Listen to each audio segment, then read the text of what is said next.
Hey, what's going on, guys? Mush back at it with another video and another day, another free game. This time it is Arma Cold War Assault, a pretty good free game offering here. Typically goes for $4.99. Bohemia Interactive's first game ever, but you can check it out absolutely free. We'll talk about that. And then I also want to go through Steam's top releases of May 2021. We'll go over that in just a little bit. But first of all, yes, Arma Cold War Assault is available free over on Steam. $4.99 typically, but it is free. You just add it to your library and it will be yours free forever. Now, this is a bit of a throwback game, so bear that in mind. Visually, it's not anything to write home about or anything like that, but it's a pretty iconic game in the sense that Bohemia has gone on to do pretty big things, so go and check that out. The game is available on GOG as well, so why not add it to your GOG library and your Steam library? I'll leave links to both of them in the description box below. Want to read an excerpt from the About section. Bohemia Interactive's debut game, published by Codemasters as Operation Flashpoint in 2001, became genre-defining combat military simulation and the #1 best-selling PC game around the world, and has won many international awards, including Game of the Year and Best Action Game. Over 2 million copies have been sold since its release. The horrors of World War III are imminent. There are clashes over the Malden Islands from dusk to dawn, and you are caught in between. You must use all of the available resources in your arsenal to hold back the incoming darkness. His worst nightmare returns when military forces land near. You've got Cold War Assault and Resistance, story-driven 20-mission campaign, new vehicles, weapons, and equipment, and a detailed urban environment. Emphasizing detailed, of course, it is an 01 game, so keep that in mind for what you are expecting here. Again, available on Steam and on GOG. It wasn't noted how long the game is going to be available for free, but I would jump on that as soon as possible, especially when it's directly available on Steam for you to download. 88% positive reception across 1,598 Steam user reviews. Alright, moving on from that, I do want to highlight the Steam top releases of May 2021. Let's just jump right into it. They've got May's top 20, but they don't sort them in any exact way. So at the top, they have Days Gone. Days Gone, of course, released on May 18th. Sony Bend Studio did the port. The port was absolutely excellent, especially coming off of the not-so-great port that was, Horizon Zero Dawn. Horizon Zero Dawn was far from a good port, and it was unfortunate because that was their first foray into PlayStation games on PC. Left a lot to be desired on that front. Now it's very good. I just beat the PC version, as I mentioned a few videos ago, like a month ago, but it was a great experience on PC now. But Days Gone, superb on PC. Days Gone, the game itself, kind of a second-tier PlayStation exclusive, maybe even a third-tier PlayStation exclusive. It's not the game I think everybody wants on PC, but hey, give us all of them. Like, if we can get all of those PlayStation games on PC, that'd be great, because I play Ratchet & Clank Rift Apart on PS5, but hey, if you want to bring that to PC, by all means do that. God of War,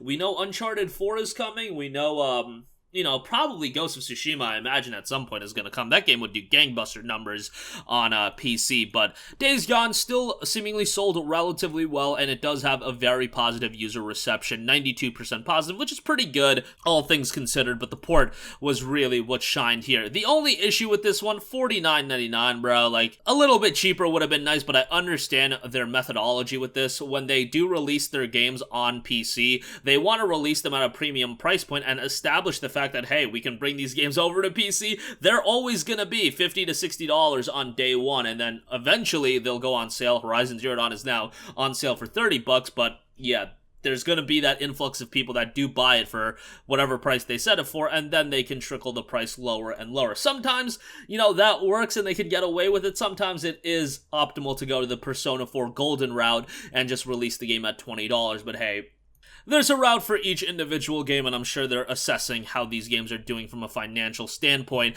Days Gone didn't do as well as Horizon Zero Dawn from a sales standpoint, but that is to be expected. First of all, Days Gone is not at the level of Horizon Zero Dawn from a quality standpoint, from an IP standpoint, and it kind of lost the luster of it being the first PlayStation game on PC. Horizon Zero Dawn had that going on for it, and it's just a better game, and it's a more recognizable IP, even though it was a lesser quality port. I think the fact of all those positives that Horizon had going on for it does outweigh the fact that it was a bad port, believe it or not, and you kind of saw that in the sales numbers. Earth Defense Force World Brothers was also on the list, Maneater on the list. which I gotta get around to playing more of that. Manheater's definitely a cool little game. SMT3 Nocturne HD Remaster, which, you know, was a great RPG back in the day, JRPG, very dark JRPG. $50 price tag is a little bit but hey, we said the same thing about Days Gone. If it sells, it sells, and maybe SMT3 is selling, and they assessed that releasing the game. MechWarrior 5 Mercenaries, Warhammer Age of Sigmar Stormground, you got Saints Row the Third Remastered, Resident Evil Village, of course, that was without a doubt probably the best AAA game of May, and maybe even the best-selling, probably the best-selling, but might be wrong about that. Resident Evil Village, probably my favorite game of the year, 1A, 1B with Ratchet and Clank maybe, but Resident Evil Village was excellent. Not the lengthiest game, much like Ratchet and Clank, but Resident Evil Village was a great, great game. PC version is quite good as well. And overall, a pretty good time sink. Mass Effect Legendary Edition is $59.99.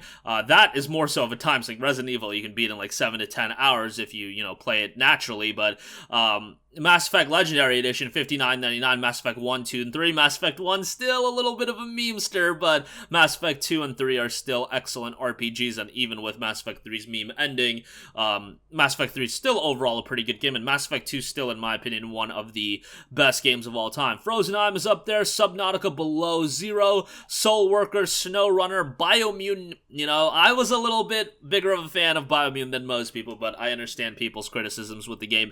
Knockout City is up there, which that game does have a free trial, which is probably very advantageous for that game to sustain a player base. But the people that played Knockout City seemingly really enjoyed it, so take that for what you will with Knockout City. Before we leave, Hood Outlaws and Legends as well. So yeah, a lot of new releases dropping on Steam in the month of May, even more than these 20. These are just 20 of the notable ones that I thought Steam curated and they thought would be worthwhile mentioning in this blog post. They also have a section for top free-to-plays, co-op franchises, controller support, new devs, and an overall blog post, but I won't go over all of that. But that's gonna wrap up this one.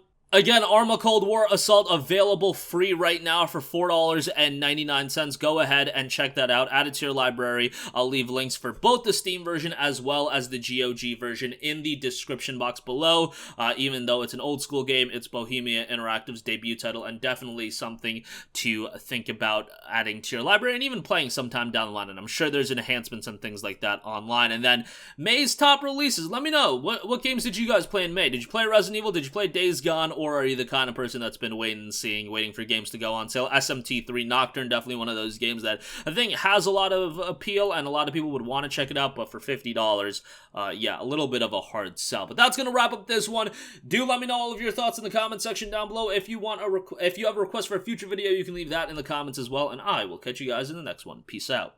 Hey, what's going on, guys? Mush here again. Hope you enjoyed the video. As you guys might know, YouTube's notification system is sometimes a little bit wonky, even if you're subscribed to the channel. Maybe you're not abundantly aware that I uploaded a video. To remedy that situation, make sure you hit the bell notification button. This way, whenever I upload a new video, and I try to upload as consistently as possible, you will be notified directly of the upload, and you can watch it as soon as it goes live. I would really appreciate if you guys hit that button so you can stay up to date with all of the content I'm posting. But as always, guys, thanks for watching, and I'll catch you guys in the next one. Peace out.